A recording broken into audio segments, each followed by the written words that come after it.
You found yourself on another episode of Locked On Bulls. In today's episode, I'll be breaking down the latest to come out about Lonzo Ball, where it seems like internally the Bulls do think Lonzo Ball's career could be over. There are also internal questions arising. Is Zach LaVine going to finish out his contract with the Chicago Bulls? We're going to talk about that. Plus, ask how can AKME begin to regain trust of Chicago Bulls fans? We're going to do all that and more right after this. You are Locked On Bulls, your daily podcast on the Chicago Bulls, part of the Locked On Podcast Network, your team every day.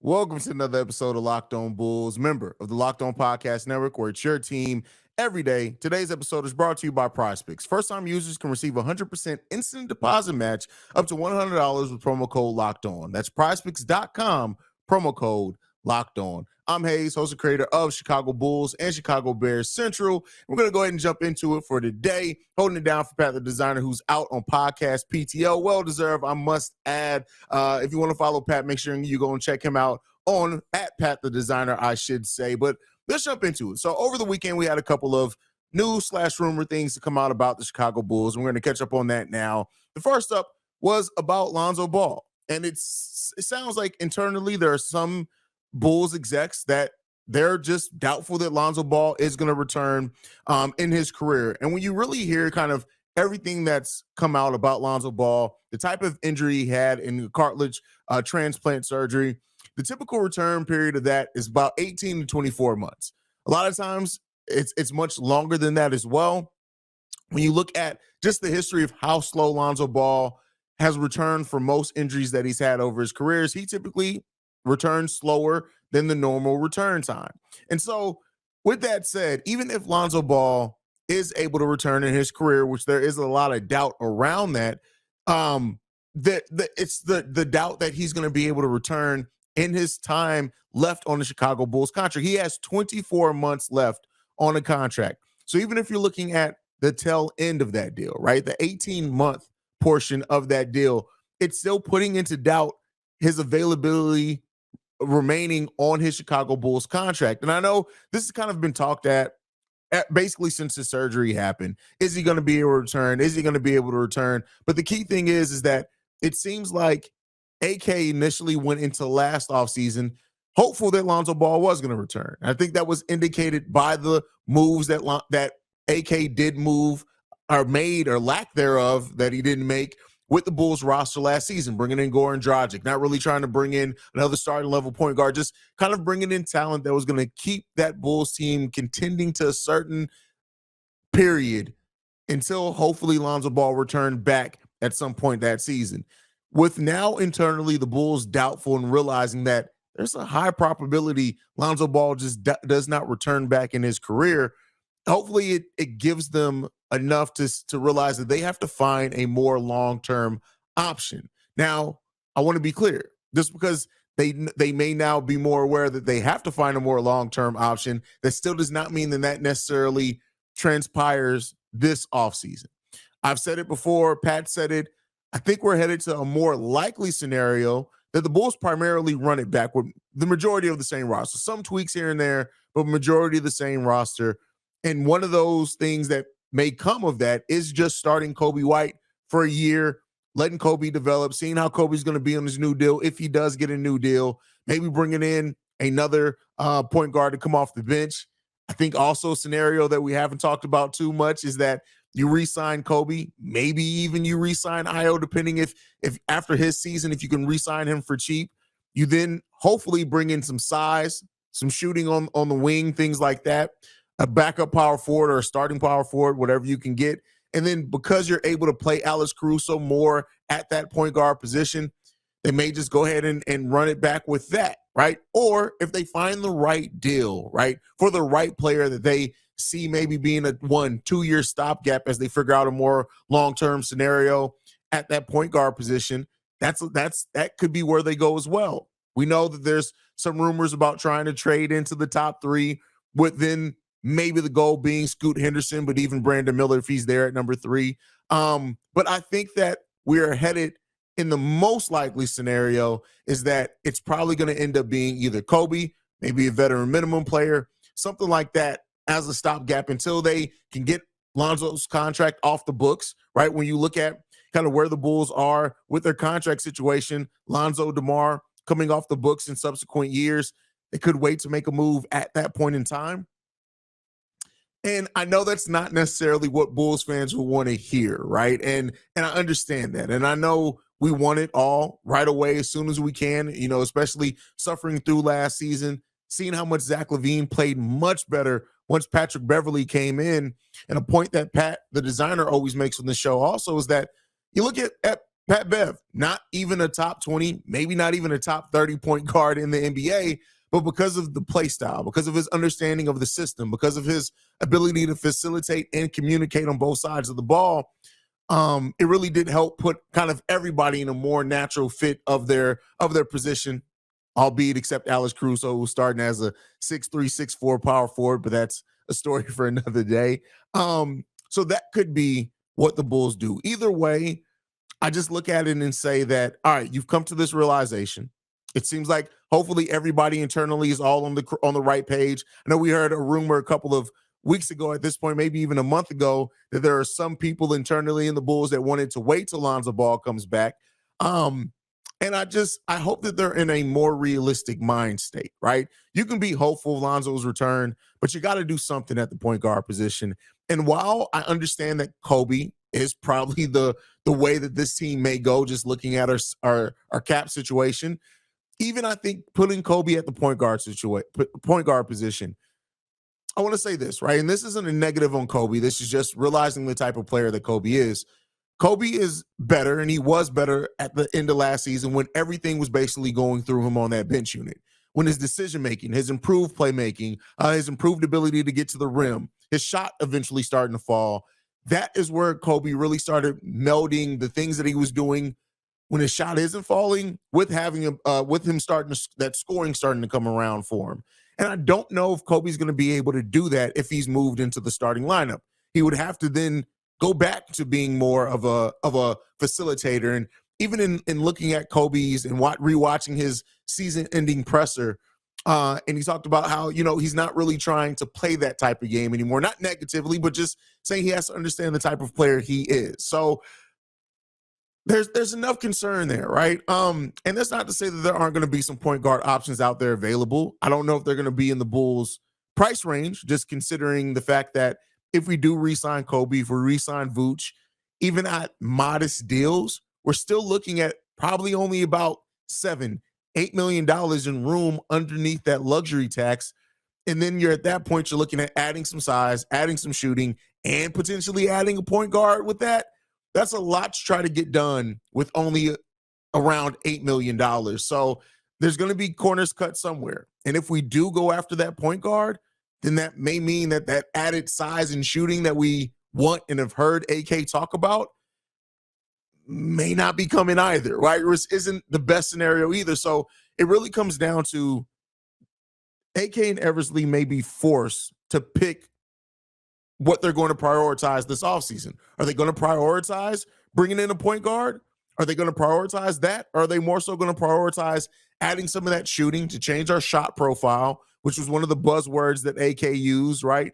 Is that going to be more so the focus than adding a point guard? And that's really where it comes down to you guys. I want to hear from you guys on this one, whether on the YouTube side or podcast side. When it comes to it, if you had to make a decision on what to add to this team this offseason, which AK and Eversley may be forced to do, is it going after that point guard to help take the ball out of Zach LaVine's hands, to help run that offense a little bit better, to help facilitate? Or is it adding size and shooting, right? If you had to pick, I know we want it all, but if you have to pick between one of those to address in this offseason, which one is the one that you would want to see AK and Eversley focus on? And so that's the biggest question that they have to face themselves. And like I said before, they are not in an envious situation. And I do not envy the position that AK and Eversley are in, but some of it is due to them and their decision makings and the roster that they put together. You now sit in a place, and with the Lonzo injury, of course, that Lonzo injury it really puts an already tight cap situation that the Bulls ownership places on this team even tighter when you have a $21 million contract that you're getting no value out of this upcoming season. But let me know what you guys think on that one down below. Next up, we're going to be talking about Zach LaVine and the rumors that he may not actually finish his career for his full contract here as a Chicago Bull. But before we do that, I got to talk to you guys about one of our sponsors, and that's Prize Picks. And Prize Picks is daily fantasy made easy. How does it work? You pick 2 to 6 players, and if they go on to score more or less than the Prize Picks projections, you can win up to 25 times your money on any entry. No competing against other people. It's just you versus the projections available. PrizePicks offers projections on any sport that you could possibly watch. This includes WNBA, NBA, NFL, MLB, NHL, PGA, college football, men's college basketball, women's college basketball, soccer, esports, literally any sport that you can think of. PrizePicks offers projections on. Entries can be made in 60 seconds or less. It's just that easy. Safe and fast withdrawals. Currently operational in over 30 states and Canada. Download the PrizePicks app or go to prizepicks.com to sign up and play daily fantasy sports. First-time users can receive 100% instant deposit match up to $100 with promo code Locked On. If you deposit 100, PrizePicks will give you 100. If you deposit 50, PrizePicks will give you 50. Don't forget to enter promo code Locked On at sign up for instant deposit match up to $100. Intro came in hot there. But next up, we're going to talk about Zach LaVine. And so over the weekend, Casey Johnson had an episode of the Bulls Talk podcast as well as one of his mailbags. And in that, he alluded to the fact that there are some execs from around the NBA. Again, this is not internal to the Chicago Bulls. These are execs that Casey Johnson talks to quite oftenly around the NBA. That there is some shared doubt that Zach LaVine finishes out his full 5-year contract as a member of the Chicago Bulls roster. And when I initially read that, because I did both, the mindset that just put me in is like, all right, that's fair. I mean, listen, we live in a period of the NBA where no contract is unmovable, right? And players just aren't typically finishing out their contracts with the team that gives them those contracts. This is not anything outside the norm. When you also look at just how far away the Chicago Bulls are from truly being a contending team, right? Contending different things, right? And some would even say that we're far from really competing at a high level, right? Being a team that is even a threat to win a playoff series. And so because of how far the Bulls are from that, it makes sense that execs looking from the outside in would say, hey, yeah, I have some doubt, right? Is Zach LaVine even going to finish that contract in Chicago, right? Is he going to finish that out? Or are they going to be forced to move on from Zach LaVine to try to recoup some assets before eventually that contract ends? It's a reasonable question to ask, right? It's a reasonable level of doubt to have as well. And it really does come back to that's just the stock of this team right now. When you're a team that has 3 veteran players that have all been all-stars at some point, those same 3 players played the most minutes of any 3-man combination in the regular season the past year. It raises some doubt on how viable that 3-player combination is going forward. And as the Bulls move through this offseason, and it starts becoming more likely that they probably will run it back, you start looking at, okay, then what are the things that could change on the roster to make this team's outlook better? And so me and Pat have talked a lot about potential DeMar DeRozan trades. We're very on record to us saying, considering he's an expiring contract, considering his age, considering we have a far shot of being a even competing team really in the time that he has left in the NBA. Again, not all due to him, some due to the Lonzo Ball situation, some due to roster construction, then it makes sense to then wonder that, right? And Zach LaVine does offer you, considering his combination of age, the same age, I believe so, that Jimmy Butler was when we moved on from Jimmy Butler, that how viable is it that the Bulls are going to be able to pull this all together in the 4 years, maybe 3, because that last year on Zach LaVine's contract is a player option.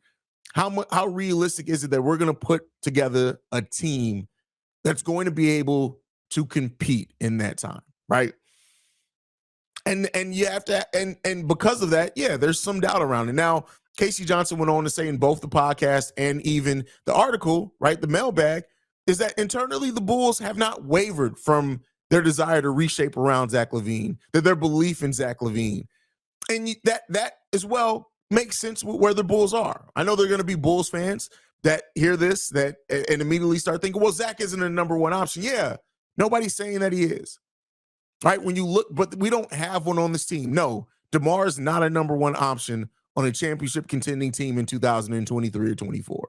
Nikola Vucevic is not that either. Zach LaVine isn't that either. But when you look at building a modern day team, Zach LaVine is our most versatile offensive weapon, period. That just is what it is. That's not even up for debate.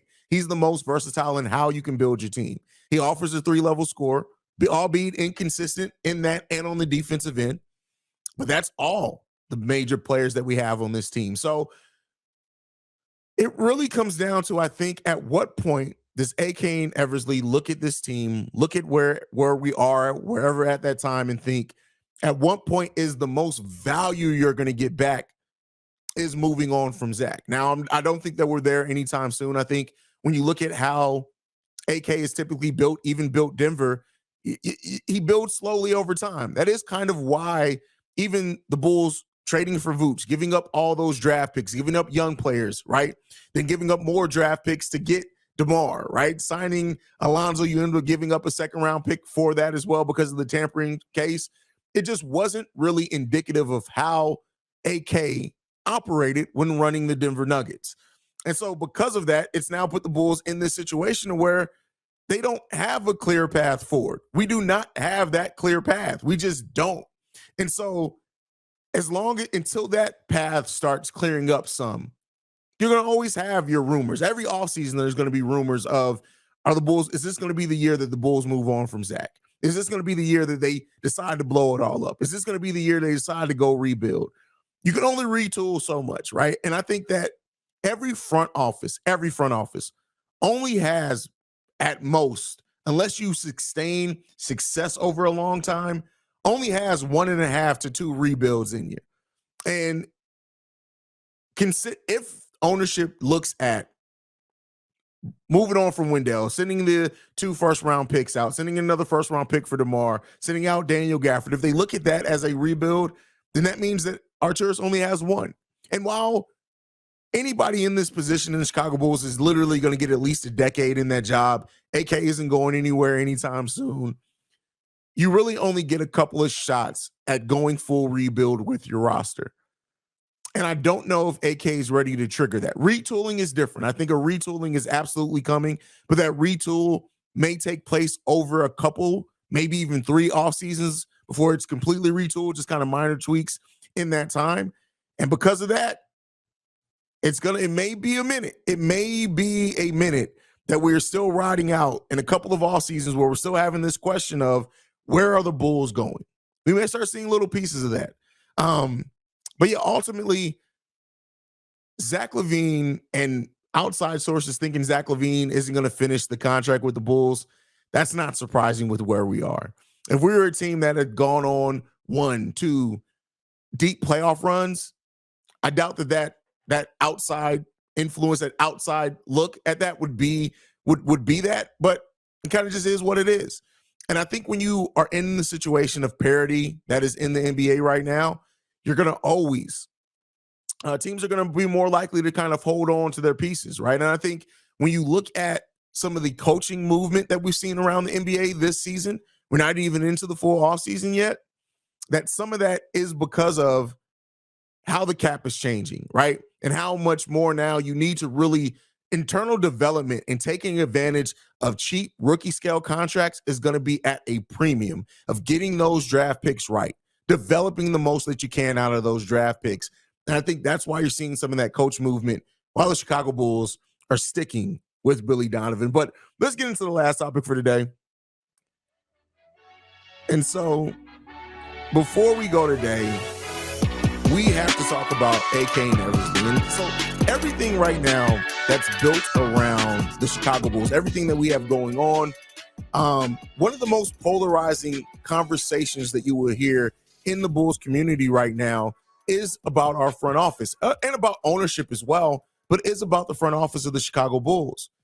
And I think when you look at that, you have to ask yourself, right? AK Eversley, they came in, and because they made moves right away, they went after Nikola Vucevic, who I think, yeah, now in hindsight, we all look back at that deal and realize it didn't work out in our favor. But at that time, I think generally around the NBA and around most Bulls fans, people were happy that they picked that path.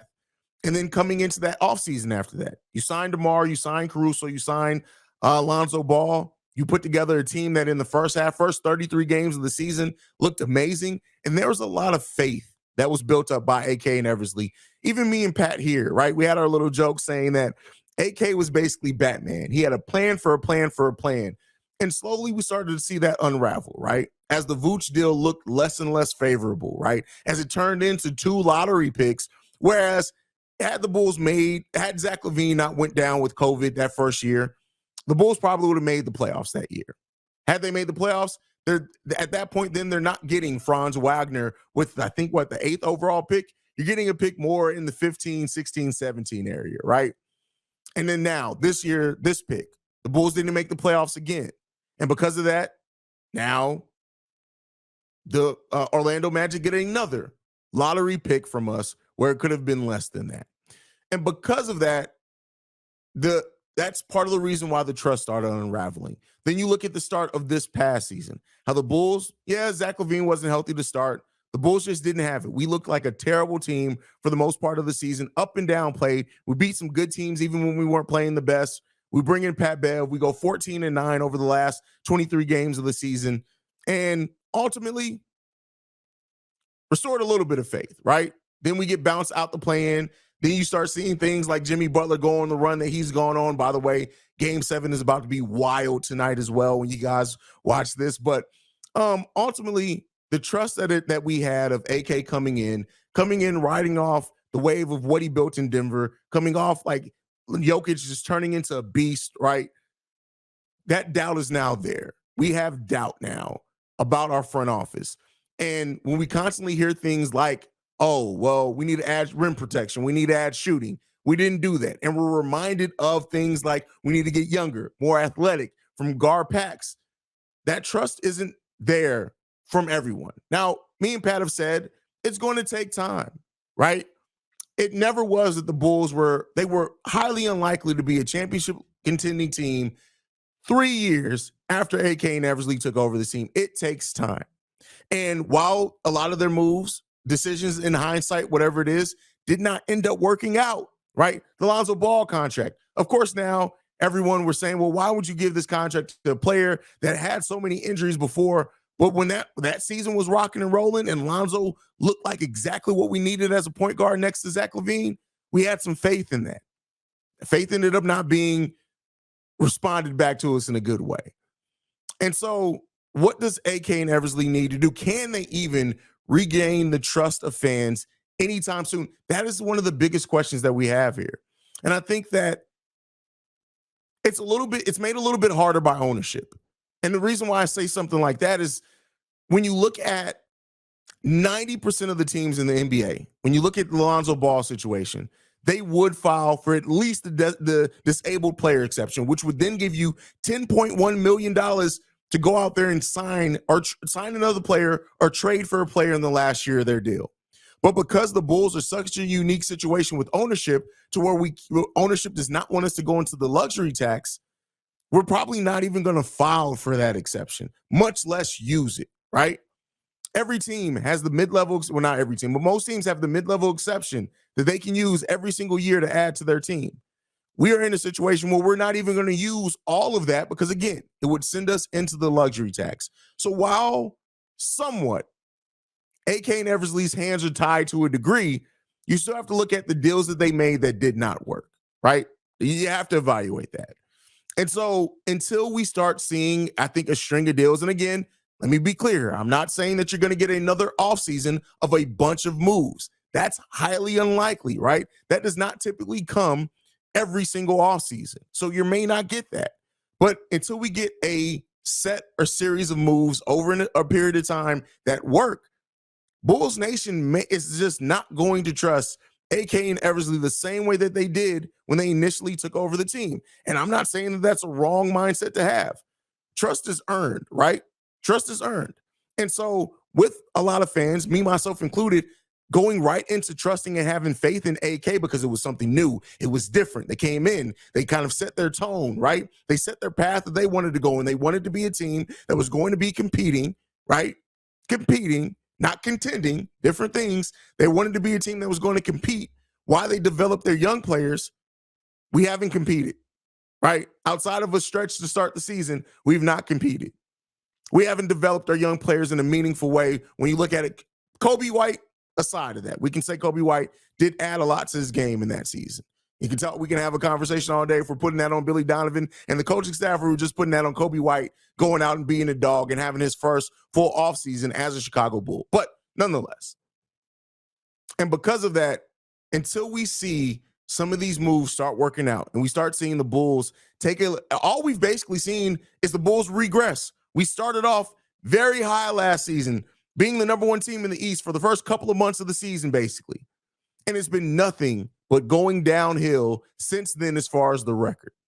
And until we start seeing these moves pay off, they then turn into wins, they then turn into the Chicago Bulls team looking more formidable, until we stop seeing things like secret extensions as well, it's hard to have a faith in a front office that has gotten things wrong. And on top of that, their transparency isn't always there. I think that had we been a team that stayed that path of saying, hey, we're going the path of development, we're going to the path of slowly developing through the draft over time, I think that you would have had a longer leash of trust from fans. We didn't do that.